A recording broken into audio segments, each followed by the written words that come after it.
Welcome back to Marine 250 from sea to shore, right here on Real America's Voice.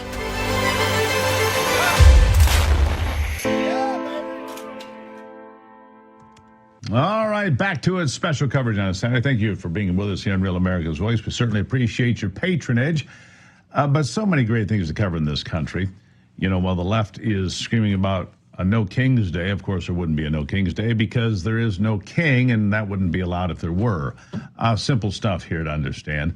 Ben Berquam is out at Camp Pendleton as the United States Marines get ready to celebrate 250 years. You know, Thomas Jefferson was told by the Barbary pirates, just pay us a fee, pay us a bounty, and we won't bother your ships. And Thomas Jefferson said, I have a better idea. He went back, created the United States Marines, and he went over to Tripoli and he killed them. That was his solution. Don't pay the freight, make them pay the price. That's the way it's been ever since. Ben, I know you've got a special guest with you. Carry it on from there.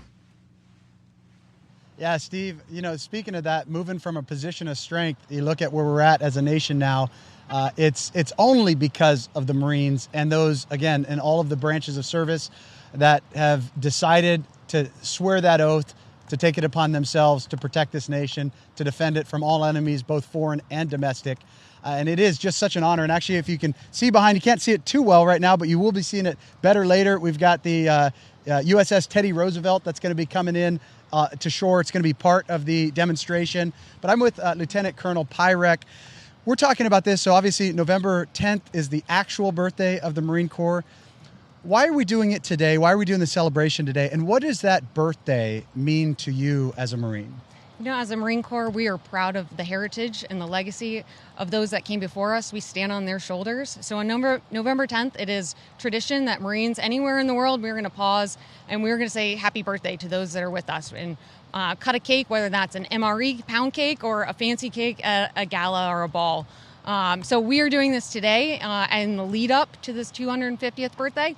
And, you know, we really got to bring in our Navy partners today. So to get all of these capabilities and assets into one place for an integrated demonstration is going to be really incredible. Our Marines, you know, we are just happy and excited to train at any possibility. This is what we do. This is why we joined. And so to be able to showcase what we're going to do and land a landing force onto Red Beach at Camp Pendleton is going to be truly, you know, an incredible thing to see. And I would be remiss if I didn't point out that this is the lead up to America's 250th birthday. And so this is a years-long campaign that's going to be running through till July 4th, 2026. And, you know, we're all just really excited to be here. You know, as anybody who has friends in any combat force, you see the banter back and forth, whether you're Marine, you're Navy, you're Army. But you know, on a day like today, where you've got joint forces, Marine and Navy, talk to us about the coordination between the two branches. Absolutely, you know, and we're a Navy Marine Corps team first and foremost. Marines operate from the sea, and the Navy enables us to be able to do that. And so we have been training. We've used this for opportunities to get our Marines on ship over the last couple weeks. You know, we are ready to go on a moment's notice, and this really demonstrates our ability to do that. And from a capability standpoint, you were talking to me about some of this. What I love, Steve, about this the most is, you know, we're talking about some of the tactical things you guys are doing, and some of it I hadn't even heard about yet. The technology and the aircraft. We're going to be seeing an F-35 fly overhead and then hover. I mean, some of these we're going to have hovercrafts coming on, but the technology that you see. Sometimes you hear people try to disparage America's military. Talk to us about our fighting capabilities as a nation as of today. The Marine Corps is a lethal force. End all be all. And we never enter a fair fight. So we are equipping our Marines with the technology that is going to enable them to defeat the enemy swiftly and completely. And the Navy and the Joint Force is going to enable that. So we have different sensors that enable our Marines to collect information so that when they hit that beachhead, they are set up for success and they are going to win. I love it. Steve? And they are going to win. Go ahead. She's got something more. Did she say something else there? Maybe I misunderstood. No, I think there's something else in our ear. I don't know where that one came from. All right, fair enough. It could be the voices in my head. It's okay. It's going to be a great day. They were in mine too, so it's okay. I understand. Yeah, I understand. When does it all get started, Ben? That's what I do want to know. I mean, you're standing there on the shores. I look for, there is something. We just got 21 brand new F-15 EX2s, I think they're called, state-of-the-art fighter jets delivered to Michigan. There is just something special when you look up and you see that raw power come over the top. I mean, there's just something, it wells up in me. It's an emotional experience, isn't it? No, it absolutely is.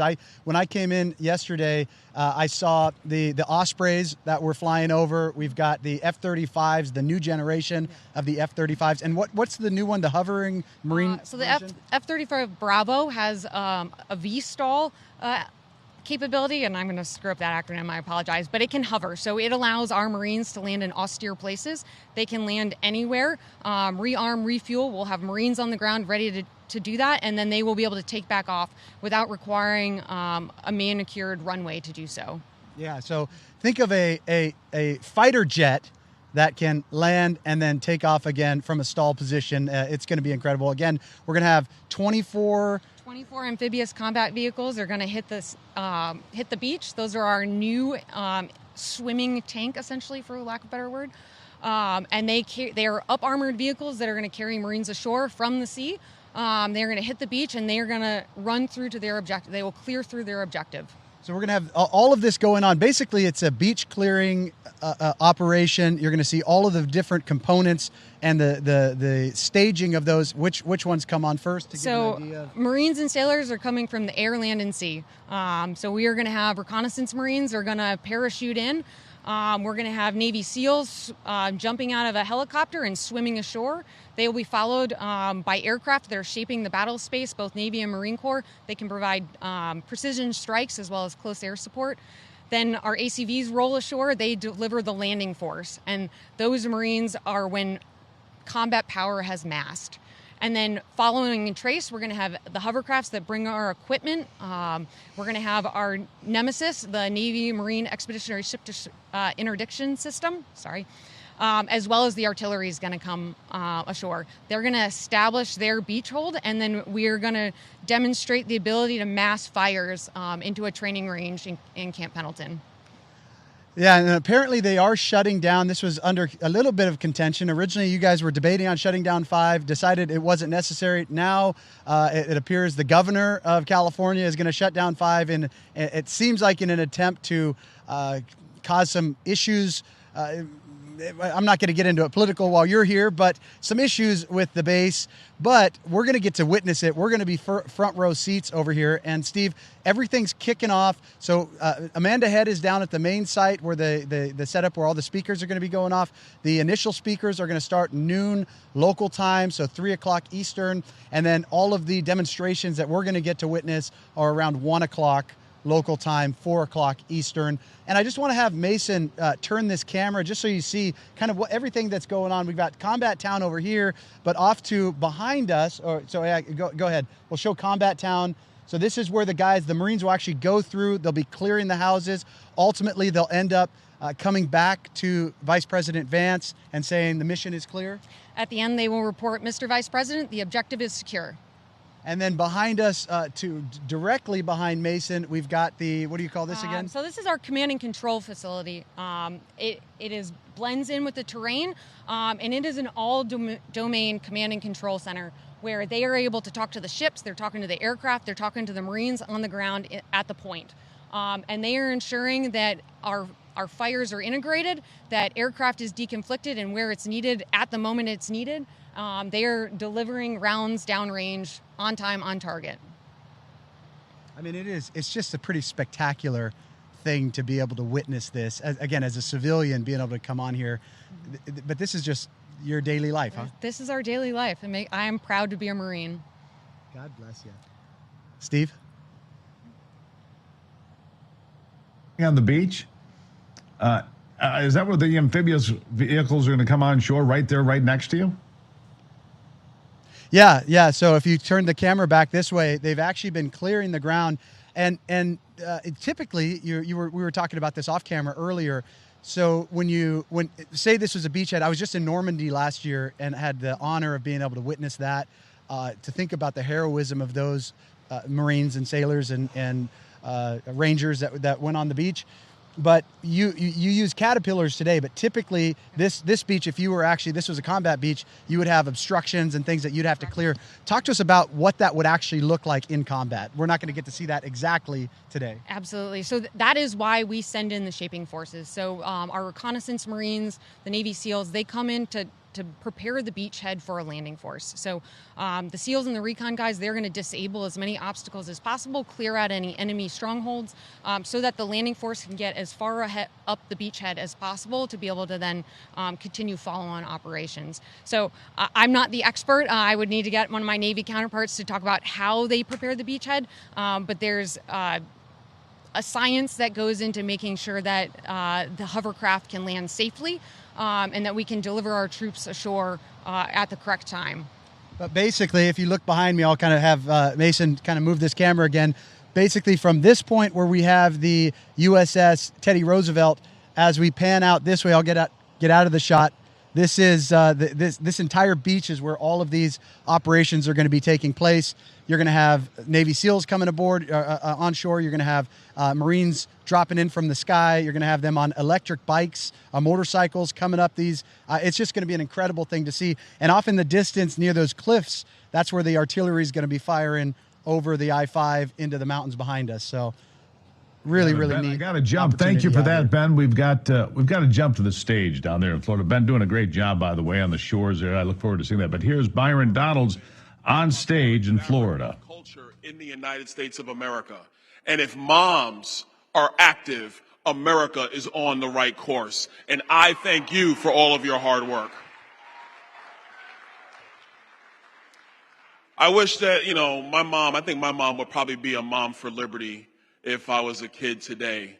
But the things that you have advocated for have been crucial to our success. The young ladies that just walked off a stage, I got a chance to see them as they were coming off and coming out. And all I'm thinking is that these young girls, what all they want is just a fair shot and a fair opportunity to compete. And so we have fought hard to make sure there's going to be no boys in women's sports. That is done.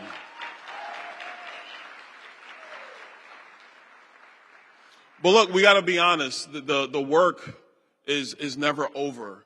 You chapter chairs all across America, thank you for your hard work. Because the work you do in your communities not only brings truth to what's going on in our country, it also helps voters understand how critical their voice are when it comes time to make choices about elected officials. We still have some who think that it's okay for boys and women's sports, or it's okay to take away puberty from children.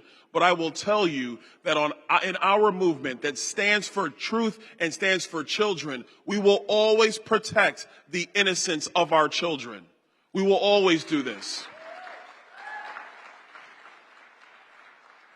We will always make sure they're getting the best education possible.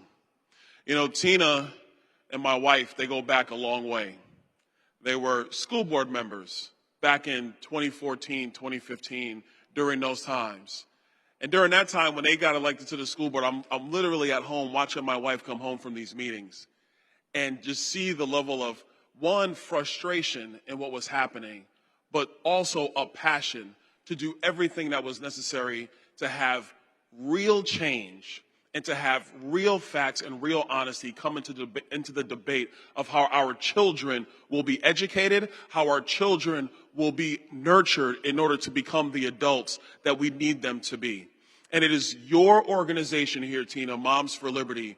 We would not be in the position we are without you. But where are we going now? Because in a lot of states, obviously in Florida, the left has been thoroughly defeated. That's here in Florida. But what's next?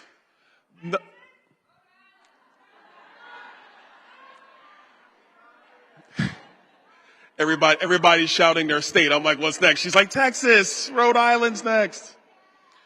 What's next is here in Florida, we have to institutionalize an agenda surrounded around parents being at the head of the table. The years and the time of bureaucrats dictating what happens in the life of a child, those days are over, and they're never coming back. You want to talk about continuing to hold the line on school choice in Florida? We're going to do that. Texas, Rhode Island, and you other states, you should join us in this. Because when parents have the purchasing power to dictate where their child goes to school, you actually empower not only the parent, but you empower that child to have access to the entire world of possibilities for their own individual success. When we talk about the future of making sure that in things like technology and in AI, yes, parents have to be at the head of the table, not a government, not a tech company, parents, to make sure that their kids are being protected. And we're going to make sure that happens here in the state of Florida. And around the United States, thank God that Kamala Harris is not president of the United States. Thank God. The action we have seen from President Trump and his administration has not only been historic, it has been absolutely necessary. They are moving at warp speed on the federal level to secure parental rights all across the United States. And in some of these jurisdictions, sorry, Rhode Island, but in some of these jurisdictions like Rhode Island or Massachusetts or Illinois or New York or California, whatever we can't get done this year, I assure you that we are not done with our mission to save children in those states and to empower parents in those states.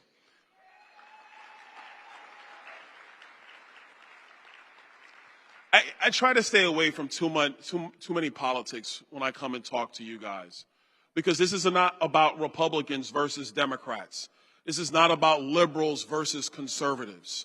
It's not about activists on the left or activists on the right. It's about the very center of our society. Before you can start talking about party politics or who's president or governor or U.S. senator or members of Congress, before you start having real discussions about local school boards and what's in curriculum and what's the progression of children, our entire society, our entire culture has always been based around the family unit. The family unit is the genesis of the United States of America.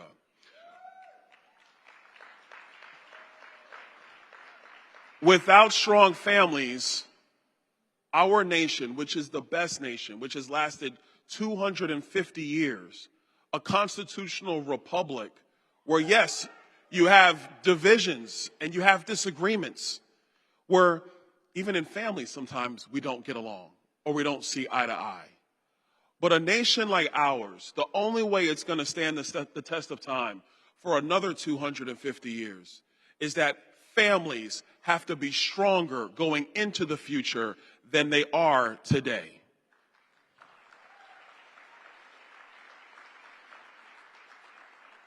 And the strength of every family, it always starts with mom. It always does. Something special happened in my life. It's something I actually expected, but it happened. My mother subscribed to Time magazine, when I was a kid, all the time. So it would come to the house once a week. And I was honored, and it was unexpected, but I was honored as like a Time 100 Next individual in the country. And I called my mom. And I said, Mom, this honor came out of nowhere. I don't know who nominated, but this really is your honor. It's not even mine. Because I would not be the man that I am today if it wasn't for my mother. My mother bet on me when other people wouldn't. My mother took risks and chances for me when other people wouldn't. My mother sacrificed cars and vacations and stuff just to make sure I got the best education possible. My mother was a mom for liberty long before this organization was created.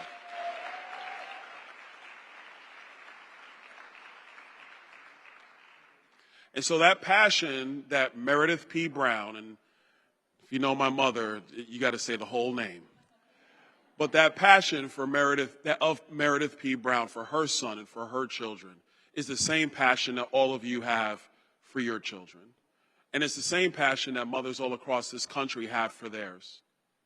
And the one thing I know about America is that when moms are empowered, when dads are empowered, when families know that their decisions are what matters most in the lives of their children, a funny thing happens in every city and every state. When our children are thriving, our cities thrive. When our cities are thriving, our states thrive. And when our states are thriving, there is nothing that can stop the United States of America.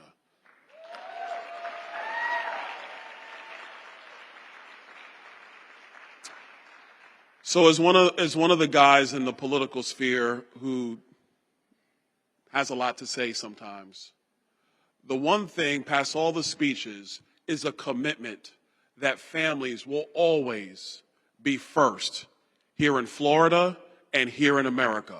And as long as you're doing great things, and we know that you will because you love your family, you love your kids, and as long as we know you're continuing to do great things, I am not even just optimistic.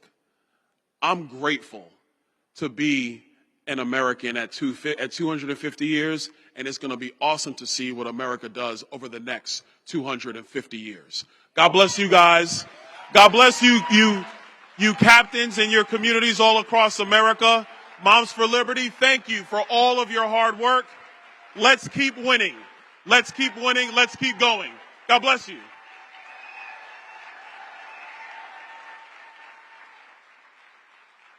Please welcome back Tina Deskovich.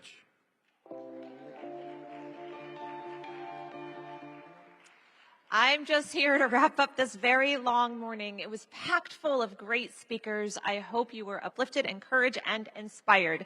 It is time for lunch. We're doing it different this year. There's box lunches out in the hallways on both sides. You can take your lunch, and there's tables set up outside if you need some light and fresh air. You can bring them back in here. You can do whatever you would like. We are meeting back here at 1:45 for an amazing debate that we are hosting on AI and education. We hope you will join us. We will also hear from Paul Renner, our former Speaker of the House, and then we will wrap it up after that. And then tonight is our gala, which we hope you'll join us for at 6 p.m. Thank you.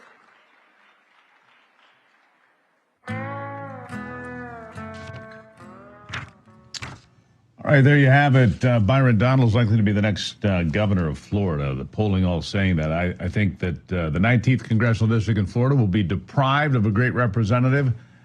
But as a governor of Florida, he is a conservative. And what's interesting about Byron Donalds to me is his background is in finance.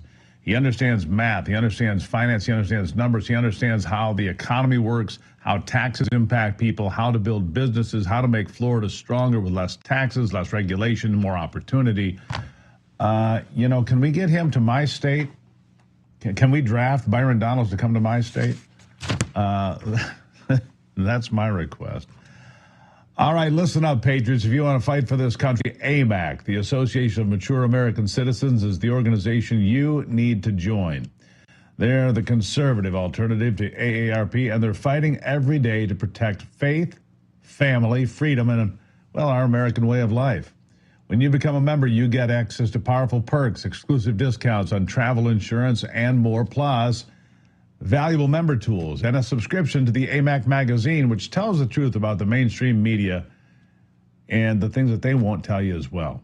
It's incredibly affordable. If you're not a member, listen to this. Become a one-year member for just $1, $1. It's the deal of the day. Don't wait. Go to amac.us/Marine. Join the movement to save America. We're going to continue our coverage. We'll be back out to Ben Berquam in California for the Marine 250 Sea to Shore event. I'm looking forward to what he was describing there on a beautiful morning on the shore there of Camp Pendleton, where the amphibious vehicles are going to come aboard. Also, we're going to continue to cover the Moms for Liberty event in Florida. Great day here on Real America's Voice. I'll be right back.